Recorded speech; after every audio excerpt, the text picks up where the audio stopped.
You see it all the time. People with immense talent, holding a burning desire to succeed, stepping up to the microphone and completely freezing. Or someone working desperately to build wealth, only to stay trapped in a cycle of poverty. It's tempting to call it bad luck or a lack of willpower, but the actual culprit is a hidden structural divide in how the human brain processes reality. Think of your brain as a massive ship. You have the conscious mind, the captain standing on the bridge giving out orders, and below deck you have the subconscious mind, a vast, unthinking engine room that blindly operates the heavy machinery based on those orders. But there is a glitch in this system. The engine room cannot tell the difference between a genuine instruction and a fearful passing thought. It does not judge right from wrong, it just executes. When you tell yourself, "I can't do this," your subconscious processes that thought as a literal command from the captain, physically orchestrating the very failure you fear. Take the legendary opera singer Enrico Caruso. At the height of his career, he was a master of his craft, yet he still fell victim to this internal bug. Right before stepping on stage, a wave of conscious fear hit him. He worried the crowd would laugh at him. His subconscious engine took that anxiety as an immediate directive and literally paralyzed his throat muscles. He couldn't make a sound. Standing backstage, inches away from a massive, intimidating crowd, Caruso had to forcefully shout down his own mind. He demanded his fear step aside, consciously reissuing orders of absolute confidence to force his engine room back under control. Every piece of negative self-talk you entertain is an accidental command that paralyzes your potential. Without realizing it, you become the unwitting author of your own destruction. Just how powerful is this blind engine? If it can lock up your vocal cords, can it alter human biology? Can it cure a disease? In ancient times, people traveled to priests and spiritual leaders to be healed, and often they were. Not because of magical amulets or secret chants, but because the patient possessed an absolute, unwavering belief that they were about to be cured. We see the exact same mechanism in modern medicine. Take the historical case of a doctor trying to treat a patient whose tongue had become completely paralyzed. The doctor placed a simple pocket thermometer in the man's mouth, but he told the patient it was a highly advanced new medical instrument.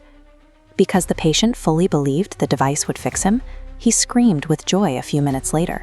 His paralysis was instantly gone. The placebo effect demonstrates the engine room's literal power. It is simply executing a new order based on a wooden box and a glass tube. Your subconscious engine is so potent that when your conscious mind accepts a reality, it will physically rebuild your body to match it. So how do you write the code? The first rule is timing.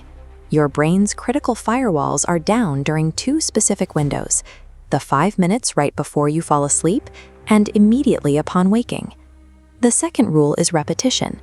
Think of your mind as a garden. You have to plant an idea and let it take root. If you plant a seed in the morning and dig it up by afternoon with doubts and anxiety, nothing will ever grow. The third rule is alignment. The engine room is designed to move toward the destination the captain values. If you consciously resent the goal you are trying to program, you create a conflict that the subconscious cannot resolve. If you spend your days criticizing successful people, your subconscious flags wealth as a threat.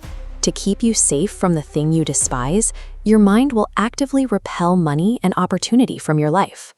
When you master your timing, commit to repetition, and align your desires without resentment, you stop being an accidental victim of your brain's engine. You become its master programmer.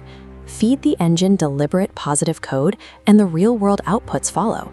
That nervous singer stops focusing on the fear of rejection, programs her mind with confidence, and finally books the audition.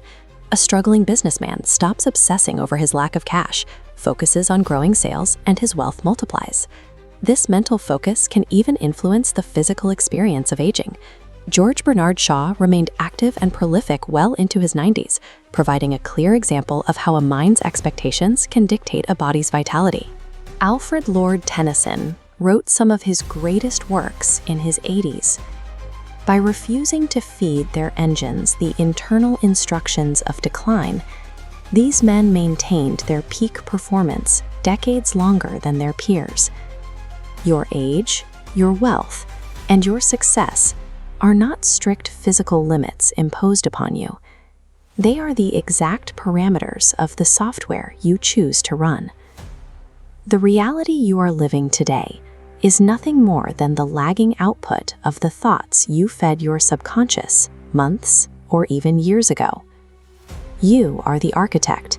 Your subconscious is the builder. It never sleeps, it never questions your blueprints, and it will build exactly what you draw for it. The machinery is always running. So what literal command will you choose to feed your engine before you go to sleep tonight?